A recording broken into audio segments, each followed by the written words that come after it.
Okay, I'm going to show you guys how we make corn on the cob in the deep covered baker. It doesn't matter how many corn ears there are. You just fill it up, husk them and wash them out. And the residual water there will steam them enough. So then you put them in the microwave.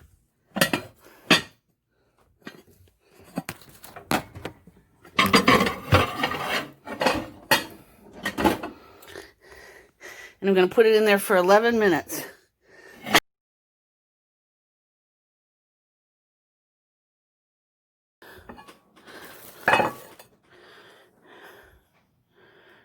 Looks perfect.